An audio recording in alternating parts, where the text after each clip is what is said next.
Hello ladies and gentlemen, Nick here and welcome to my review of Doctor Who Season 20 Story 3, Mawdryn Undead.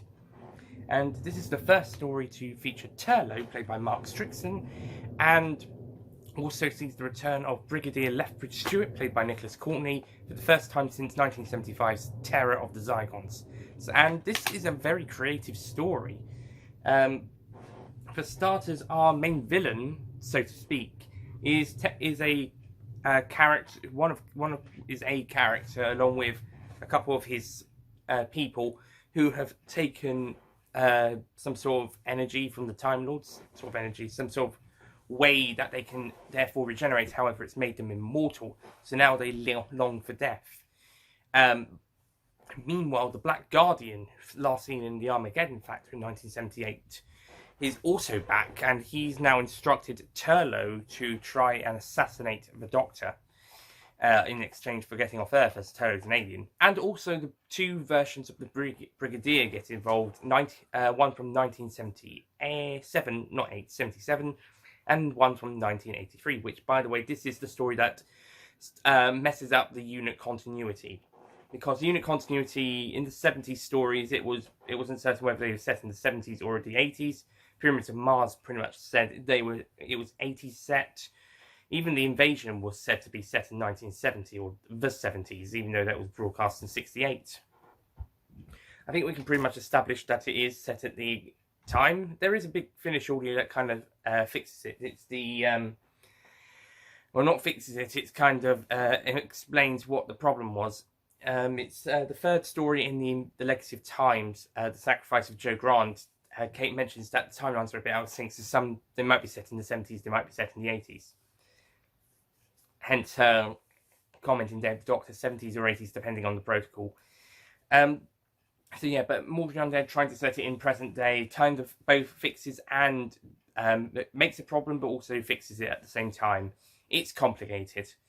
But this is actually a pretty easy to follow story. After Turlough travels into onto the spaceship, he encounters the Doctor in the TARDIS, and with Nyssa and Tegan are looking around.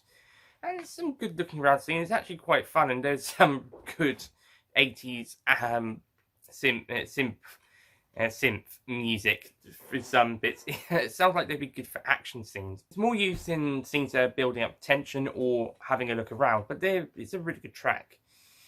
And yeah, it's an interesting story. I pretty much just explained the story, so there's not much more to talk about in that regards. Although the Doctor does have to give the Mawdryn and his friends the power to die at his own free will, but it would stop him from being a Time Lord.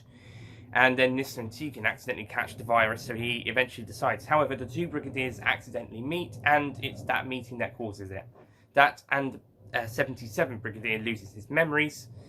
I'm sure 83 Brigadier got his memories back. Remembered the Doctor and stuff when after a meeting, and I'm sure he's got all his memories back now. So, but yeah, some sort of minor amnesia from the 77 Brigadier. But it's really good, and I like how the 77 and 83 scenes are edited together and intertwined in episodes 2 and 3. That's handled well. And considering it's a 4-parter, it's actually a faster pace story, especially in the first episode. It goes at a quick pace, and the characters are also really enjoyable. The guys at the school are pretty good. Turlough's an interesting and enjoyable new character. Mark Strickson does a good job. Similarly, Nicholas Courtney is back on form. He's just as good as ever as the Brigadier, and Peter Davison, Sarah Sutton and Janet Fielding continue to be excellent as the Doctor, Nyssa and Tegan. voted Nyssa screams again in this story. I don't understand. I know it's classic Doctor Who, and they got lots of female companions screaming, but Nyssa is one who didn't really scream until Time Flight. She was also a very smart and confident character, and since Time Flight, she's also shown to be a pretty strong character as well.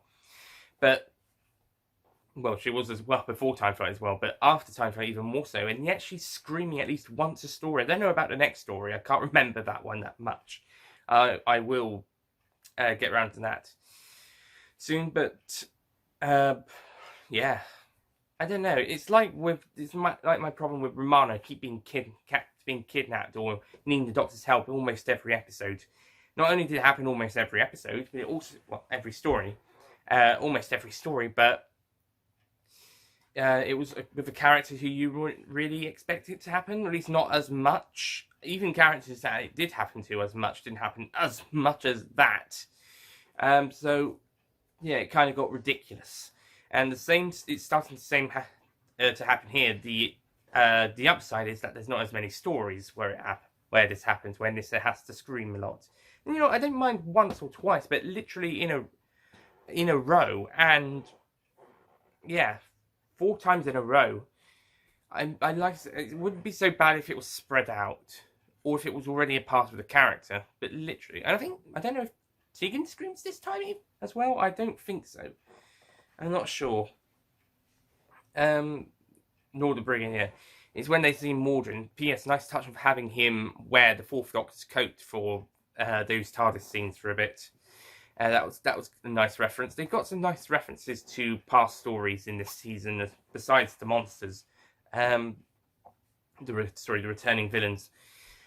Speaking of which, the Black Guardian, yeah, he's really good, and it's nice that we get to have stories centered around the Black Guardian, as we didn't really get much time with him. We got to learn information about him during the Key to Time series, but we only saw a bit of him, and he didn't do a huge amount. Plus, the guy can show off, the actor can show off his acting talents. It's the same actor. Same for the White Guardian when we get to Enlightenment. But in Armageddon, in fact, he was placed on a black background, dressed as the White Guardian, and then when it was he turned into black, was revealed to be the Black Guardian, it became a sort of an effect. So it's nice to see the guy just standing there and acting well. It's great to see him doing some stuff, and he's a really great presence throughout the story, and a really enjoyable villain. It would have also been nice to have other returning villains throughout the trilogy, just to increase that. I know the Black Guardian is a returning villain, but it'd be nice to have a few other returning villains. Maybe not this one, but maybe in Terminus and Enlightenment to further enhance that. But it was great to have the Brigadier back, so returning ally will do. So Mawdryn Undead, it's a good story, has some interesting stuff, and quite engaging and really enjoyable. It might be a little bit longer than it needs to be, but it's still a good story and has some, it's pretty really great. So on the whole, I'm going to give Mawdryn Undead an 8 out of 10.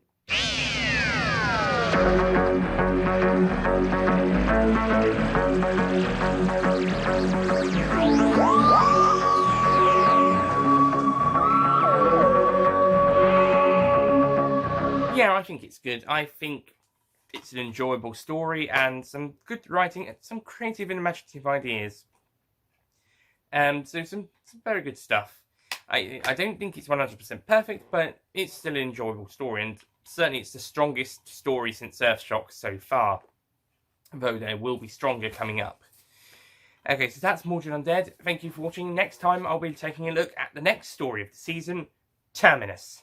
P.S. At the moment of recording, the floor downstairs is being washed, so I would have cut away to a separate shot of me holding the DVD downstairs after I'm allowed to go down, as you have just seen. And Terminus will be the final story to feature Nyssa, so let's hope she doesn't scream in this story. And if it does, well, it's only 5 stories, compared to Romano, which was almost every story, so, okay. Well, not Romano scream, but getting into trouble and needing the Doctor's help, or needing to be rescued. But yeah, Terminus, the second part of the Black Guardian trilogy, and technically we're halfway through season 20 at this point if we disclude the 5 Doctors' Fates to Strike, disrupting resurrection of the Daleks. fucking strands. At least we got it for season 21. It didn't become a lost story, not along the same lines as Shada. It still would have been great for the Darks to have a 20th anniversary story. And the Elite, which has become Big Finish Audio as part of their Lost Stories range, didn't become a story. That would have been great. So, something along the lines of Resolution and another Tegan Nissa story before the Black Guardian trilogy. And then you could have Resurrection of the Daleks to next year. So, yeah, well. But never mind. Anyway, so Terminus is next. Nissa's last story, the second part of this trilogy, and we'll see how it goes. I'll see you guys next time. Goodbye.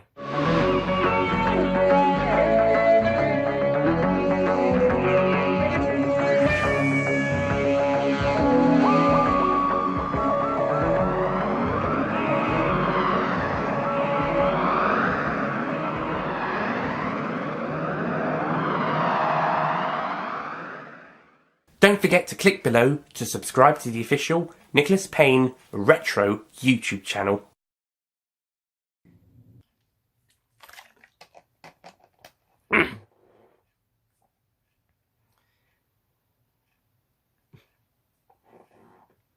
And the the scenes in just kind of in a there's I don't really have much to talk about, to be honest. It's good story. I pretty much explained the story. So on the whole, I'm going to give Mawdryn Undead a 8 out of 10.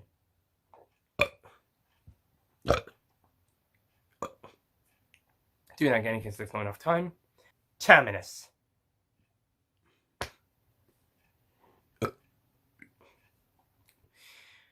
And also Terminus